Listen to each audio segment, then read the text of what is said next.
The outer defense ring of the Carindale system hadn't seen hostile activity in 217 cycles, and yet the alarm klaxons wailed like a wounded beast across the command center of the Zyrtec Defense Armada, their cold blue light flashing off the polished chrome walls as Commander Lithenvel approached the central display with a creeping sense of dread spreading through his frills. For this was not the usual asteroid drift or rogue signal bounce.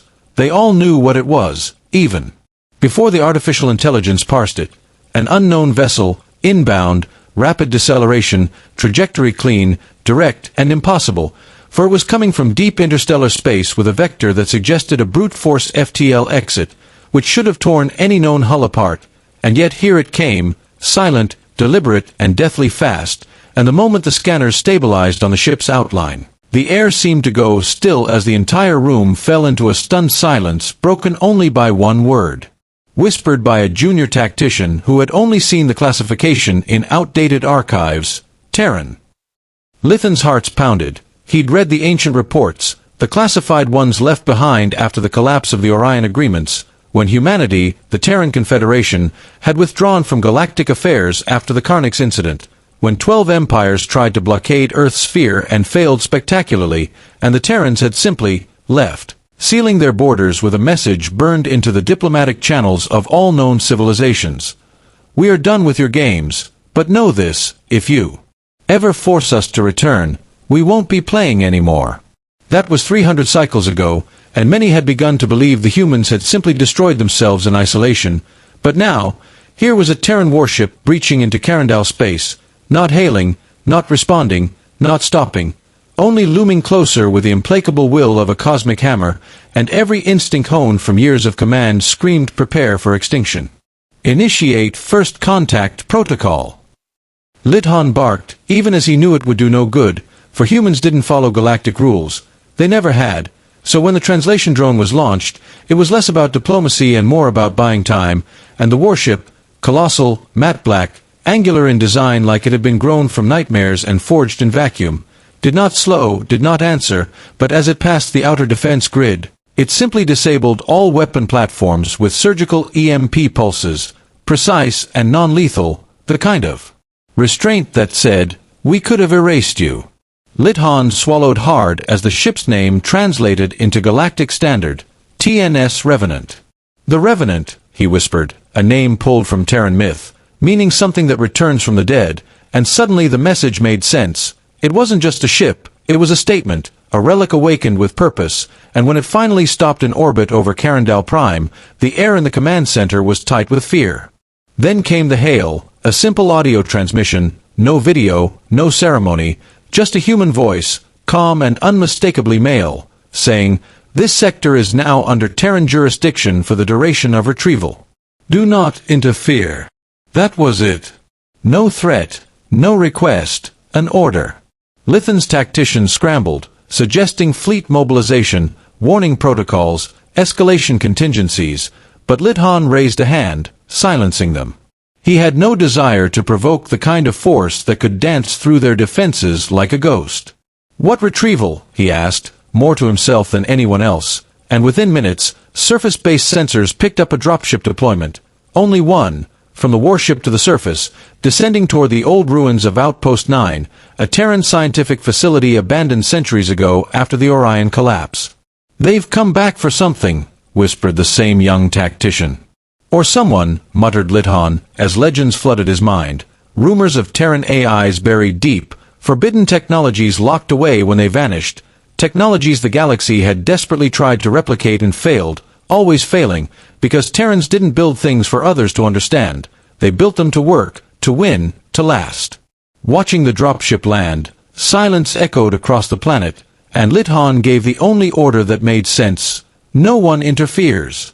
Let them finish. As the Terran dropship settled on scorched soil untouched for centuries, its door opened slowly, steam venting with a hiss, and from within emerged a single Terran figure clad in black armor, devoid of insignia, helmeted, faceless, but somehow emanating an aura of finality, and walking with the assured gait of someone who didn't fear gods because they'd already killed one. The figure reached the ruins and vanished from sight, entering a place untouched by time, and for nearly an hour, the galaxy held its breath. No one moved. No one spoke. Then, a shockwave rippled from the ruin, subtle, like a pressure shift in reality, and above in orbit, the revenant systems pulsed once, transmitting something no one could decode, a pattern of lights, binary and ancient, like a heartbeat returning after centuries of silence. The Terran re-emerged, carrying something, a black cube, thrumming with low-frequency energy, the kind that made Zeratech scanners short and knees weaken, and as he returned to the dropship, something else happened. Across the galactic network, satellites and long-range observatories reported hundreds of similar pulses from across the stars, and more warships, more revenants, emerging from dark space, from dead systems, from places thought forgotten, each one moving with purpose. "It's not just retrieval," Lithan said slowly, realization dawning cold in his chest. "It's awakening." For what the galaxy had feared was not that the Terrans would return angry, it was that they would return prepared. Back aboard the warship, the cube was secured in a containment vault, and the human removed his helmet at last, revealing a face that was older than expected, scarred, marked not just by war but by patience, and as he sat before a console, his words were recorded and sent on a frequency reserved for Terran High Command, a channel that hadn't been used in centuries. Target retrieved. Node 1 reactivated. Phase 2 is a go.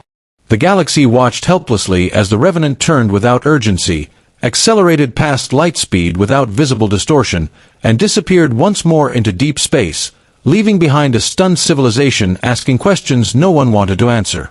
Back in the Carindal Command Center, panic unfolded in quiet waves, analysts scrambling to cross-reference ship designs, historians diving into Terran psychology, generals calling for emergency war councils. But all Lidhan could do was sit and remember the old human saying etched into the metal plaque from the ruins of Outpost 9, "We do not forget. We do not forgive. We do not warn twice." And this hadn't been a warning, it had been a courtesy.